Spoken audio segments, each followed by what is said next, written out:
up. So I said, remove the end date. And James, you guys heard me talking yesterday about the initial conversation we had when we got started. James is who I was having that conversation with when we were, when I was brainstorming with him. And I asked him, the first question was, how little can we charge without me negatively impacting my quality of life? So it wasn't about the money. It was always about the outcome. And it's still about the outcome. We're investor centric. So whatever it takes, we're going to turn people into real estate investors. Right. Amazing. So yeah, I appreciate you following, and we're going to continue to add value, not on this platform, but everywhere we go. Yeah, looking forward to it for sure. Amen. Amen. All right. Miss Gemini says, anyone interested in property in Arizona, family home, need to sell ASAP? Miss Gemini, reach out to me. I got 367. I think that's Arkansas. AZ is Arizona. Okay. Cool. Still reach out to me. Look, I told you I still need 6 credits to graduate junior college. Yeah, we'll do that. Okay, reach out to me. Arkansas. What city in Arkansas? Let me know what city. That may be our next group project. So for those that are not in our real estate program, the goal is to always keep money circulating. So if I see an opportunity, I'll bring it to my students and say, hey, look, there's this property over here. Let's go flip it. Let's pool some money together. Let's go flip it. It's a good learning opportunity. People get paid out. Obviously, there's risk associated with everything, but I'm teaching them how to do this in real time. And every time you do a project, you get experience. So when you go to do your first project on your own, now you can get higher leverage. They'll finance you more because you've got some under your belt. So I'll look at these opportunities, and I may make that into our next group project. I have a few deals on the table that I'm looking at now for some students. And so reach out to me. You can fill out that form, and then when we get back to you, just say that's what it is. Or you can DM me, right? But yeah, folks, look, the world is it's stressful. Like the world is I think the world is a much better place than we are led to believe, because all of the information and agendas that are pushed on us every day, we can forget something as simple as there are still good people in the world, right? There's still good people in the world, and being in proximity with a group of people that just want more for themselves, there's a certain level of energy that comes along with that, right? Certain level of energy that comes along with that. And I want to share that with you guys, right? I want to show you guys what it's like to, wake up at 7 in the morning and go to a coffee shop and break out your laptop and just not be in a rush to be anywhere and just make some money from right there, right? Like that freedom is I'm telling you, we're being robbed. We're being robbed. So, this retreat is my way of doing that. The world is a vampire. I heard that. That's the life I want. I don't know why I said want like that. That's the life I want. Amen. Yes, that's the life you should have.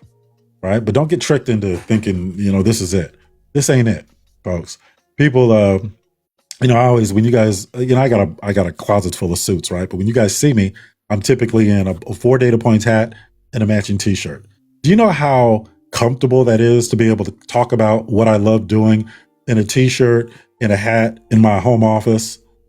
Like, it took me a long time to be able to get to this point. A lot of heartache, and I'm not done yet. I'm just scratching the surface. All right. Thank you for sharing that light. Oh, Wi-Fi money, Wi-Fi money. Yes. What's up, Clay Tech? Wi-Fi money. Absolutely. All right. There's just so much more out there. And I don't think I'm not going to do it any justice, folks, but I've seen what happens when somebody gets into a space with people that just want better and they figure it out for themselves what they want. We had one person come, and he wasn't going to come too. This is part of his story. He was like, look, I came, I bought the ticket. He was bringing his significant other. He's like, but I was almost changing my mind because it's like, I don't know what these people have there. These people there are all millionaires and all this and that. He had this whole thing made up in his mind. And first of all, he was doing better than 80% of the people there. So probably 90% of the people there. So he had just made this thing up. And when he got there and he saw, you know who I'm talking about, right, James? No, who? Mario.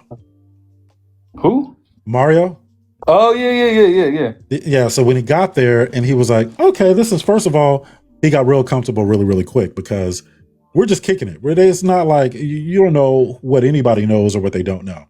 And by the time we left, he was like, I do have an interesting story. I want to write a book. So when I built out his business, it was all how to write a book, step by step, not just some 30,000 foot level advice. It was like step by step, do this and this and this and this. And then in the marketing side of it, this is how you start a podcast. These are all the different steps.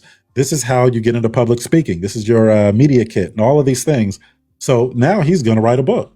And it was just so rewarding for me to see him go through that process. And everybody's preconceived notions were put to rest because I like to do things very, very informal and in a very, very comfortable space.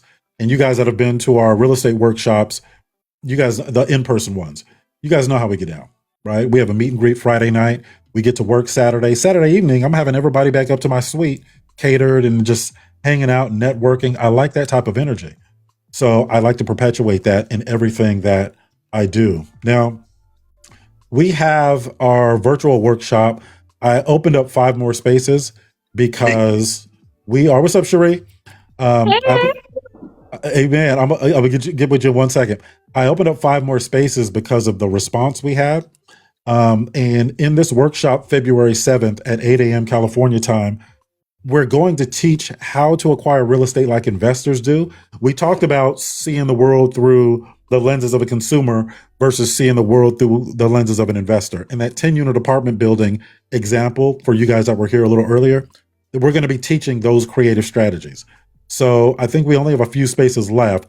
I'm going to put it up again.